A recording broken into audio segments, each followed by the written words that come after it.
Assalamualaikum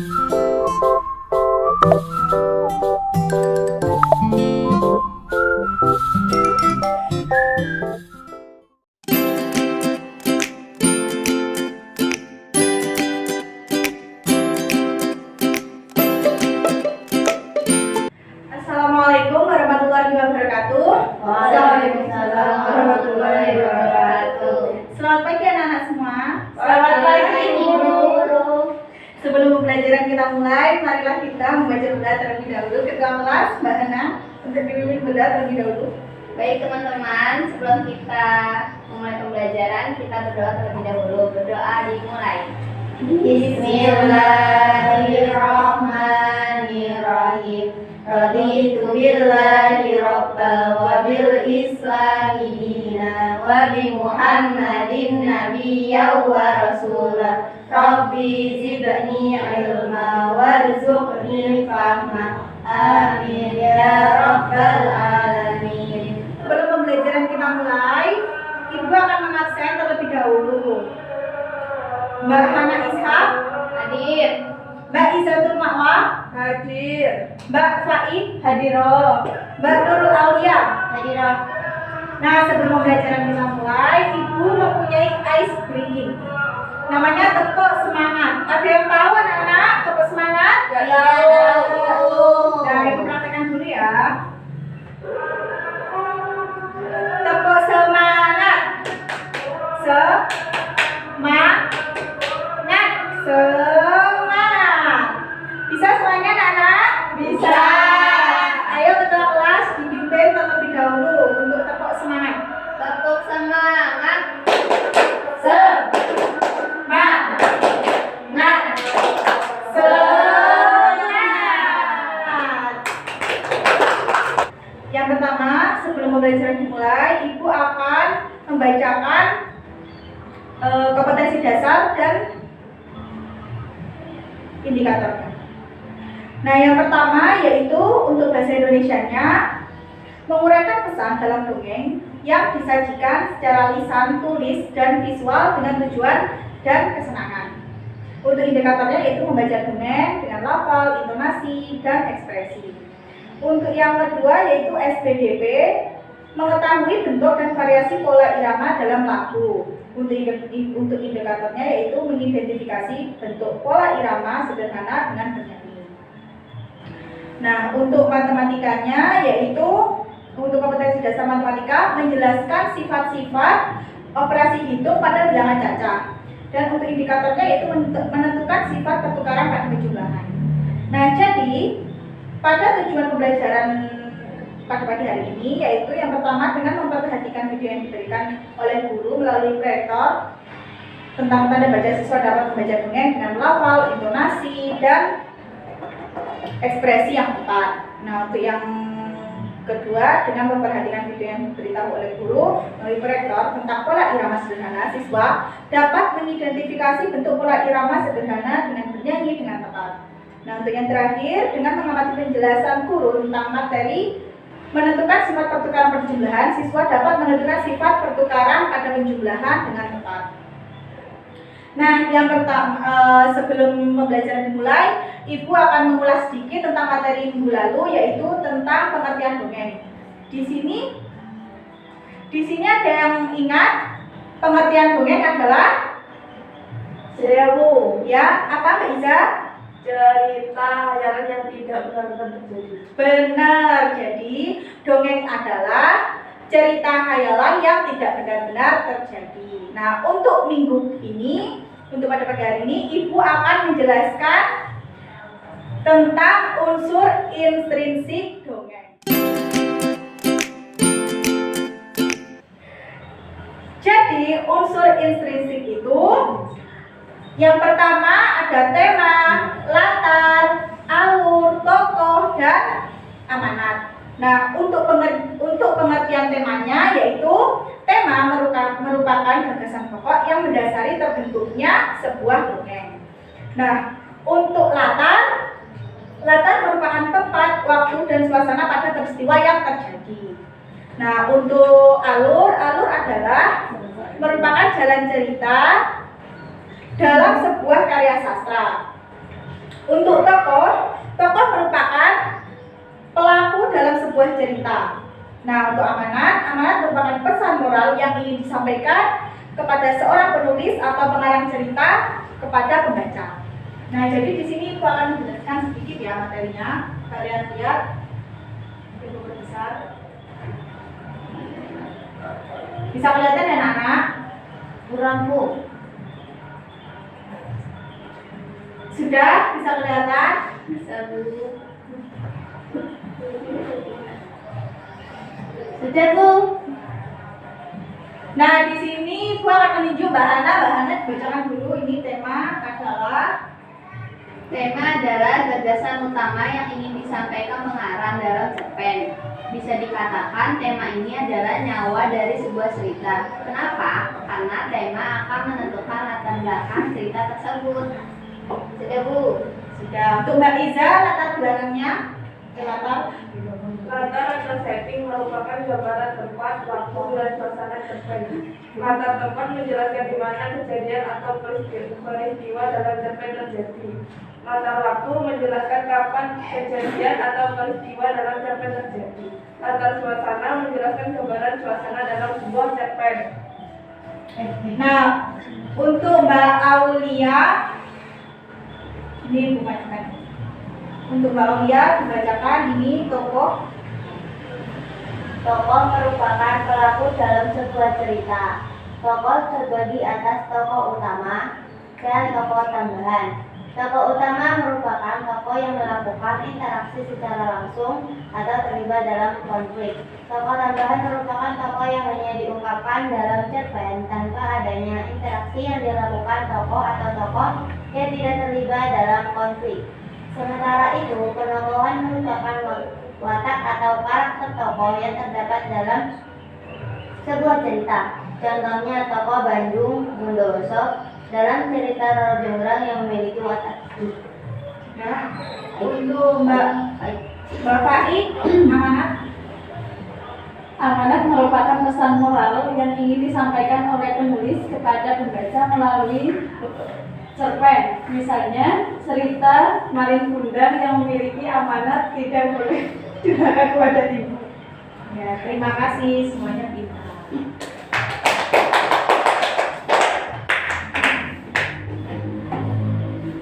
Nah, jadi itu tadi unsur intrinsik dongeng. Nah, di sini gua akan menunjuk ya nanti apa yang disebut dengan alur, Mbak Hana. Iya Bu, alur itu adalah jalan cerita dalam sebuah karya sastra. Nah, untuk Mbak Iza, apa yang disebut dengan tema? Gagasan pokok yang mendasari terbentuknya sebuah dongeng. Pintar semuanya. Nah, di sini Ibu akan membagi kelompok ya. Untuk barisan depan kelompok 1 dan untuk barisan kedua kelompok 2. Nah, jadi untuk barisan yang pertama dibacakan dulu siapa perwakilan dari kelompoknya membacakan dongeng. Ini dongeng Nenek Tupai yang Sakit. Ayo kelompok 1 siapa yang mewakilkan membaca? Mbak Iza apa Mbak Ana? Oh, Mbak Iza, ayo. Ayo, bisa dibaca. Cepatan dulu. Nenek tupai yang sakit. Di sebuah hutan, tinggallah nenek tupai yang sangat disayangi oleh seluruh penghuni hutan. Nenek tupai tersebut sangat baik hati. Ia juga sangat pintar mendongeng. Setiap sore, semua binatang datang ke rumahnya untuk mendengarkan dongeng. Namun, pada suatu sore, nenek tupai sakit dan tidak dapat mendongeng karena batuk. Sungguh sangat kasihan.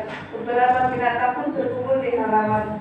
Teman-teman, kita semua sudah cukup dewasa. Dari kecil kita semua sudah mendengarkan nenek tupai mendongeng. Sekarang saatnya kita membalas jasa nenek tupai. Ayo kita bergantian untuk merawat nenek tupai dan melaksanakan tugas beliau. Sebagian mendongeng dan sebagian bekerja di kebun. Kita semua pasti bisa. Usul Kancil. Akhirnya binatang-binatang yang lain pun setuju dengan usulan sang kancil. Keesokan harinya, mereka pun bergantian untuk merawat nenek tupai. Jerapah, singa, kancil, dan babuan bertugas merawat nenek tupai. Gagak dan harimau bertugas mendongeng. Gajah, ular, dan monyet bertugas untuk menyirami kebun. Nenek tupai sangat senang dengan bantuan dari binatang-binatang tersebut. Tidak lama kemudian, nenek tupai pun sembuh dan kembali lagi dengan rutinitasnya sehari-hari. Semua binatang pun sangat senang. Nenek tupai selalu berbuat baik dan mendapatkan balasannya ketika ia mendapatkan kesusahan. Banyak sekali binatang yang mau menolongnya. Sudah tidak. Tepuk tangan untuk kelompok 1. Untuk kelompok 2. Untuk kelompok 2 dibacakan, siapa yang ingin membaca? Iya, Bu. Oh iya, Mbak Olia, ya dibacakan.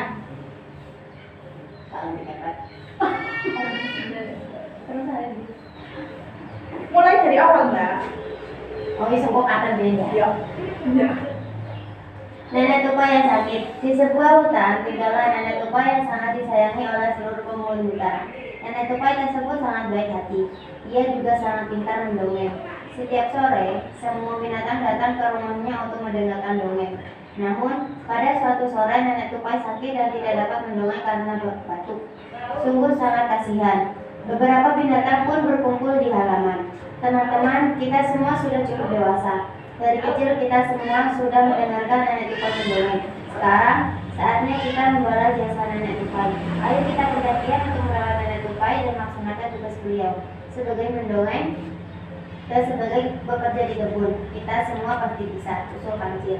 Akhirnya binatang-binatang yang lain pun setuju dengan usulan si Kancil. Keesokan harinya, mereka pun bergantian untuk merawat nenek tupai. Jerapah, singa, kancil, dan gaban bertugas merawat nenek tupai. Gagak dan harimau bertugas mendongeng. Gajah, ular, dan monyet bertugas untuk menyirami kebun. Nenek tupai sangat senang dengan bantuan dari binatang-binatang tersebut. Tidak lama kemudian, nenek tupai pun sembuh dan kembali lagi dengan rutinitasnya sehari-hari. Semua binatang pun sangat senang. Nenek tupai selalu berbuat baik dan mendapatkan balasannya ketika ia mendapatkan kesusahan. Banyak sekali binatang yang mau menolongnya. Sudah, Bu? Sudah, pertama untuk kelompok 2. Nah, jadi di sini Ibu kasih pertanyaan-pertanyaan. Dari pertanyaan kalian kerjakan ya secara kelompok. Nanti habis itu dipresentasikan maju satu-satu, yang nggak maju satu-satu dibacakan di bangkunya sendiri, nggak apa-apa hasilnya ya. Iya, Bu. Sekarang didiskusikan sama rekan kelompoknya apa jawabannya yang tepat dan benar ya. Ya, Bu. Ibu kasih waktu 10 menit cukup ya? Cukup. Ya.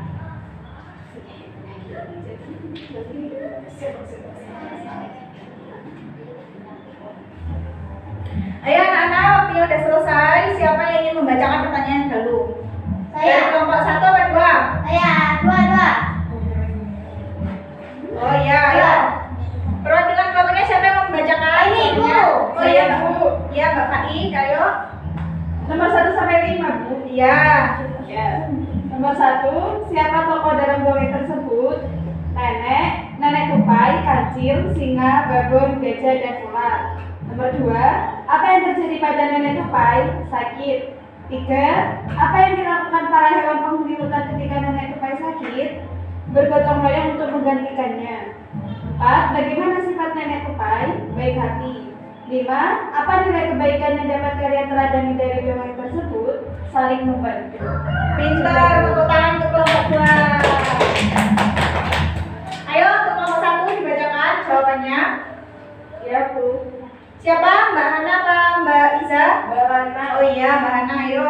Nomor 1, siapa tokoh dalam dongeng tersebut? Nenek tupai, kancil, singa, babon, gajah, ular.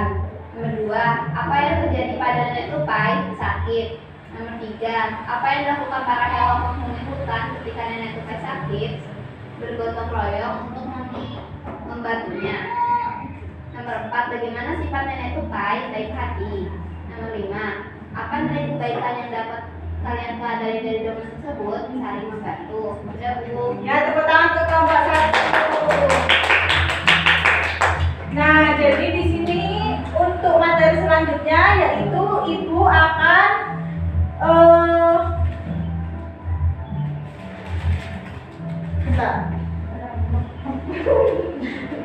Ibu akan membacakan materi SPDP.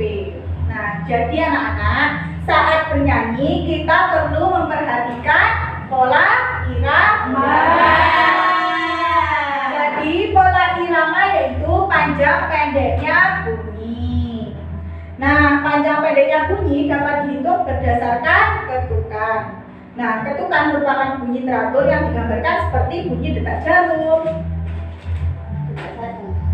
Nah, jadi pola irama berjalan menurut birama. Birama yaitu kuat dan lemahnya bunyi dalam lagu. Kuat lemahnya bunyi dibatasi oleh garis birama. Di birama ditandai dengan tanda birama. Contoh tanda birama yaitu 3/4. Nah, artinya nada-nada pada setiap ruas birama terjadi 3 ketukan yang setiap ketukannya senilai 1/4.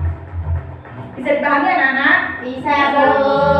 Nah, jadi di sini nanti Ibu suruh nyanyi ya bersama-sama. Ada yang tahu lagu Cemara? Nggak tahu. Nah, jadi Ibu nyanyikan dulu ya. Musik. Ayo Mbak Olia diam. Jadi menyanyikan terlebih dahulu ya anak-anak. Nanti untuk selanjutnya Ibu dan kalian sama-sama. Jadi 1, 2, 3. Cemara pohon ramping, daunnya halus langsing, bergerak-gerak kian kemari seperti tangan penari. Ketika angin lalu menyentuh daun cemara, terdengar desir di telingaku sebuah lagu merdu. Bisa dipahami anak-anak? Yang mana, Bu? Ini loh. Cemara pohon ranting, ketika Daunnya halus langsing, bergerak-gerak kian kemari seperti tangan penari. Ketika angin lalu menyentuh daun cemara, terdengar desir di telingaku sebuah lagu merdu. Bisa dipahami anak-anak? Bisa. Ayo nyanyi bersama-sama ya. 1, 2, 3. Cemara pohon ramping, daunnya halus langsing, bergerak-gerak kian menari seperti tangan penari. Ketika angin lalu menyentuh daun cemara, terdengar desir di telingaku sebuah lagu merdu. Tepuk tangan semuanya. Nah, untuk materi selanjutnya. Nah, untuk selanjutnya yaitu materi matematika. Di sini Ibu akan menjelaskan tentang penjumlahan pertukaran. Ibu bacakan ceritanya terlebih dahulu ya. Di sini Ibu kasih contoh yaitu kalian bisa lihat di laptop ya. Ayah sudah menyediakan banyak bibit padi untuk disemai. Ada 2 kantong bibit padi. Kantong pertama sebanyak 345 bibit padi dan kantong kedua sebanyak 520 bibit padi. Nah, jadi kalau dijumlahkan 345 ditambah 520 hasilnya berapa anak-anak? 845. Pinter semuanya. Nah, jadi kalau jika sekarang Ibu ganti posisinya, kantong 2 dulu baru kantong 1. Nah, jadi 520 ditambah 345. Jadi sama dengan hasilnya berapa? 865. Nah, jadi hasilnya kan sama saja ya jika dibolak-balik seperti itu. Nah, jadi ini adalah contoh pertukaran pada penjumlahan. Bisa dipahami anak-anak dari sini? Ada yang ingin ditanyakan? Bisa, Bu. Bisa. Jika bisa, Ibu akan menunjuk salah satu nanti ya. Ayo, untuk Mbak Aulia, Ibu kasih contoh. Misal Ibu mempunyai satu kantong berisi jeruk 50 dan satu kantong berisi apel 40. Jika dijumlahkan kantong 1 dan kantong 2 yang berisi apel dan jeruk, hasilnya berapa, Mbak? 50 ditambah 40, hasilnya berapa? 90. Ya, pintar. Jadi kalau misal Ibu tukar, yang apelnya dulu ditaruh di tangan kiri, lalu yang jeruknya ditaruh di tangan kanan. Jika dijumlahkan 40 ditambah 50 sama dengan 90. ya, jadi sama saja seperti itu ya anak-anak. Ini adalah contoh pertukaran pada penjumlahan. Nanti di sini Ibu kasih soal, kalian kerjakan secara kelompok lagi ya. Ya, Bu.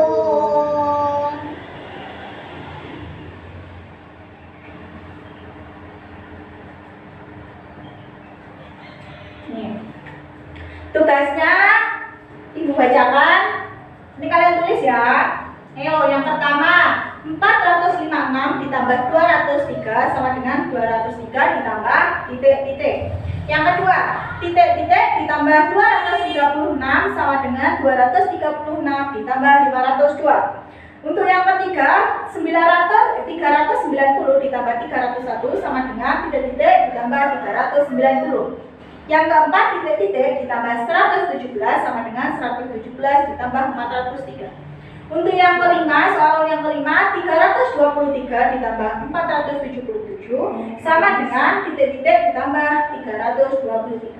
Bisa dipahami anak-anak? Bisa. Ayo, siapa yang ingin menjawab dulu? Kelompok 1 atau kelompok 2? Kelompok 2, ayo untuk Mbak Aulia. Jawab semua, Bu. Ya, langsung saja. Nomor 1, Jawabannya apa? jawabannya 456. Ya, Yang pintar. kedua jawabannya 502. Yang ketiga jawabannya 301. Yang keempat jawabannya 403. Yang kelima jawabannya 477. Pintar, tepuk tangan untuk kelompok 2. Ayo untuk kelompok 1, dibacakan siapa? Mbak Iza? Ya. Ayo Mbak Iza. Nomor 1 456, nomor 2 502, nomor 3 301, nomor 4 403, nomor 5 477. Pintar untuk kelompok 1, tepuk tangan semuanya. Nah, jadi bisa dipahami ya dari materi bahasa Indonesia, SPDP, dan matematika.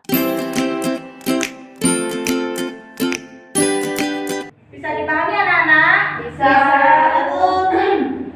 Mungkin ada yang ditanyakan? Tidak paham. Bisa, ada. Tidak ada yang ditanyakan anak-anak? Ada. Jika tidak ada yang ditanyakan, sebelum Ibu akhiri pembelajaran pada pagi hari ini, Ibu akan sedikit mengulas atau memberi rangkuman atau umpan balik dari materi-materi yang telah Ibu sampaikan pada pagi hari ini. Nah, jadi untuk materi bahasa Indonesia, yang pertama materi bahasa Indonesia, untuk unsur intrinsik dongeng yaitu terdiri dari yang pertama tema, alur, habis itu amanat, tokoh, sama tempat. Nah, untuk materi SPDP, jadi kalau kita ingin bernyanyi harus memperhatikan pola irama. Nah, seperti itu. Nah, kalau untuk matematikanya, pertukaran pada penjumlahan, tadi kan Ibu sudah contohkan. Jadi, kalau misal 5 ditambah 4 sama dengan 9. Terus kalau dibalik 4 ditambah 5 sama dengan 9, kan sama saja seperti itu. Nah, untuk PR-nya nanti Ibu kirim di grup WhatsApp saja ya, biar kalian dibimbing sama orang tuanya, dikerjakan di rumah, dan besok pagi dikumpulkan ya. Ya, Bu.